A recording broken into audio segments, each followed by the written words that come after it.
अभी मैं वीसीबी के अंदर पीटी यानी पोटेंशियल ट्रांसफार्मर को चेंज कर रहा हूँ। सबसे पहले आपको ये जानना चाहिए कि पीटी को लगाते क्यों हैं, इसका वर्किंग प्रिंसिपल क्या होता है, इसकी क्या क्या यूजेज होते हैं। ये जो आप अभी देख रहे हैं ये नई पीटी है, ये नया पोटेंशियल ट्रांसफार्मर। इसमें आप एक चीज़ पढ़ लीजिए, यहाँ पे क्या लिखा हुआ है, यहाँ पे लिखा हुआ इसका रेशो 33 kV R3 और 110 वोल्टेज R3, यानी 33,000 वोल्टेज को ये मात्र और मात्र 110 वोल्टेज में चेंज करेगा। ये नीचे जो वायर है इसके आउटपुट का है।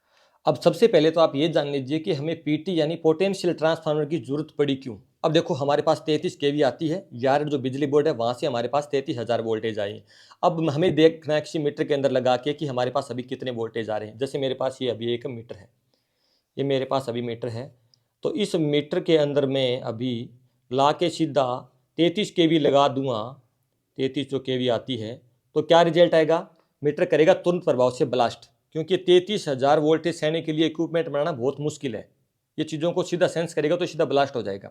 तो हम क्या करेंगे, इसकी सहायता लेंगे पीटी की यानी पोटेंशियल ट्रांसफार्मर की। अब इसका काम क्या है, ये एक स्टेप डाउन प्रकार का ट्रांसफार्मर, आप इतना समझ लीजिए, ये स्टेप डाउन प्रकार का ट्रांसफार्मर है, वोल्टेज को डाउन करता है। कैसे, 33,000 वोल्टेज आई इस साइड, तो ये 110 वोल्टेज बदल देगा, 33,000 को 110 वोल्ट में तब्दील कर देगा। कैसे, अब जैसे यहाँ पे प्राइमरी के अंदर देखो टर्न की संख्या बहुत ज़्यादा है, ज़्यादा टर्न है ना, अब जिस साइड ज़्यादा टर्न होते हैं उस साइड वोल्टेज अधिक होते हैं, यानी ऊंचाई साइड होती है, ठीक है। और जिस साइड जो हमारे टर्न की संख्या कम होती है वहाँ पे वोल्टेज डिग्रेड हो जाते हैं, करंट बढ़ जाता है। तो इस साइड क्या होगा, जो हमारा वोल्टेज है वो डाउन होकर 110 वोल्टेज हो गया, ये इसका रेशियो बन गया। रेशियो कैसे बनता है, जैसे 33,000 वोल्टेज है ना, 33,000 वोल्टेज हमारे पास आगे से आ रहे हैं और हमने क्या किया 110 में इसको तब्दील किया ना, तो इसका रेशियो कितना है 300 का, यानी आगे से 300 वोल्टेज आएंगे ना, इस साइड 300 वोल्टेज आएंगे तो ये आगे सिर्फ एक ही वोल्टेज निकालेगा, सिर्फ एक वोल्टेज निकालेगा। और मीटर में क्या शो करेगा, ये जो मेरा मीटर है, ये मेरा जो मीटर है ना, इसके अंदर क्या शो करेगा, इसके अंदर में 110 वोल्टेज आके लगेंगे ना, तो यहाँ पे शो करेगा 33 kV, 33 kV शो करेगा। अब जैसे ही मान के चलिए कि इस साइड जो वोल्टेज 33,000 से ज़्यादा बढ़ जाते हैं तो उस साइड क्या आएंगे 110 नहीं आएंगे। यहाँ से अगर मान के चलिए अगर आप 36 kV आने लग गए ना, तो 36 kV आने लगे तो इस साइड भी वोल्टेज बढ़ जाएंगे, यानी 110 से ये मान के चलिए 120 वोल्टेज आने लग गए। और मीटर को क्या पता लगेगा कि आगे से 36,000 वोल्टेज आ रहे हैं। ये मीटर एक वोल्टेज को 300 वोल्टेज पड़ रहा है। मतलब जैसे देखो सपोज करो, एक और चीज़ समझाता हूँ आपको, जैसे ये रोड है, ठीक है, ये जो रोड है ये 5 किलोमीटर लंबी है, 5 किलोमीटर लंबी है, ठीक है। अब इसको मैं कागज़ पे बनाऊँ तो क्या मैं 5 किलोमीटर लंबी लाइन खींच सकता हूँ, तो इसमें 5 km को मैं एक कागज़ पे बनाऊंगा, जब इसकी ड्राइंग बनाऊंगा तो मैं सिर्फ और सिर्फ लिखूंगा 5 cm, 5 सेंटीमीटर लंबी लाइन खींचूंगा और मैं बोल दूंगा कि ये जो 5 सेंटीमीटर है ये 5 किलोमीटर है, 1 सेंटीमीटर है वो 1 किलोमीटर है। बस सेम ही काम यही है, जो ये काम हो रहा है वही काम यहाँ पे है।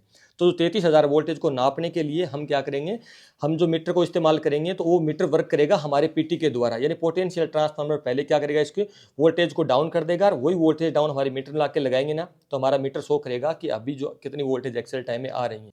ये होता है पीटी यानी पोटेंशियल ट्रांसफार्मर। इसी सिद्धांत पे हमारा जो मीटर है वो वर्क करता है और हमारी जो पीटी का यही वर्क होता है। जो ये पीटी होती है ना, ये हमारी सिटी से डायरेक्ट कनेक्ट होती है एक फ्यूज के द्वारा वीसीबी के अंदर। ये जो मैं आपको सब वाक्य दिखा रहा हूँ वीसीबी के अंदर का दिखा रहा हूँ। चलो अब इस पीटी को चेंज कर देते हैं। ये जो आर फेज की पीटी है जो वर्क नहीं कर रही, इसको बाहर निकालेंगे और बाहर निकाल के मैं आपको चेक करना भी सिखाऊंगा कि इसको कैसे चेक करते हैं, कि आपको पता लगे कि ये पीटी प्रेजेंट टाइम में खराब हो चुकी है। दोस्तों पीटी में काफ़ी ज़्यादा वेट होता है, इसमें मेरे ख्याल से 40 से 42 किलो के आसपास वेट है, तो वर्क करना थोड़ा मुश्किल है। अंदर की साइड घुस के वर्क करना पड़ता है, थोड़ा मेहनत भरा काम है, पर क्या करें, लगाव इसी काम से, काम यही करना है तो करना पड़ता है, ठीक है। तो इस पुरानी वाली पीटी को हम बाहर निकाल देते हैं और बाहर निकालने के बाद इसको हम चेक करेंगे, मशक्कत से बाहर निकल जाएगी। इसमें वेट है तो वेट नीचे की साइड करके इसमें मैंने स्टैंड लगा रखा है और बाहर की तरफ निकाल के इसको हम जस्ट ही चेंज कर देंगे। तो ये पीटी है जो मैं खोल लेता हूँ, ये खोलने के बाद मैं आपको दिखाता हूँ कि इसको कैसे चेक करते हैं कि अभी प्रेजेंट टाइम में सही है या फिर ये नहीं है।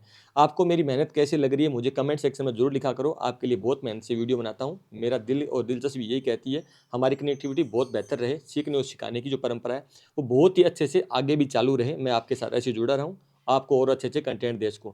चलो इस पीटी को मैं फाइनली बाहर निकाल लेता हूँ। अब इसको चेक कर लेते हैं। अब चेक करने का एक मेथड है कि जो हमारा सीरीज लैंप है इसके द्वारा मैं इसको सीरीज दूंगा 220 वोल्टेज, तो ये आउटपुट में कुछ न कुछ निकालना चाहिए। जब 33,000 दूं तो 110 निकालेगा, पर मैं 33,000 नहीं दे रहा हूँ, मैं इसको मात्र 220 वोल्टेज दे रहा हूँ।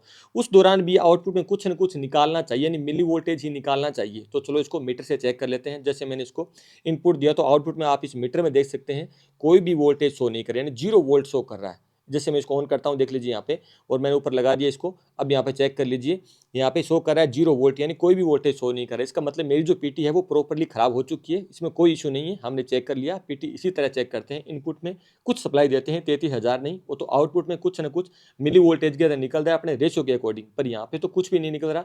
इसका मतलब ये पीटी है जो खराब हो चुकी है। इसकी जगह जो नई पीटी जो मैंने आपको स्टार्टिंग में दिखाई थी, उसको मैं इसकी जगह रिप्लेस कर देता हूँ। तो उस पीटी को मैंने निकाल दिया है, उसकी जगह मैंने नई पीटी लगा दी है, और नई पीटी का दोबारा मैं क्लैंप है वो टाइट कर रहा हूँ।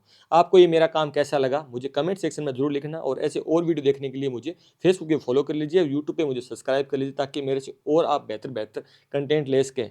मैं आपसे ये दुआ करता हूँ आप भी मेरे साथ अच्छा से सीखते रहिए, अच्छा कमाते रहिए, क्योंकि हर रोज़ कुछ नया देखेंगे, कुछ नया सीखेंगे, और ज़िंदगी को कुछ बेहतर बनाएंगे।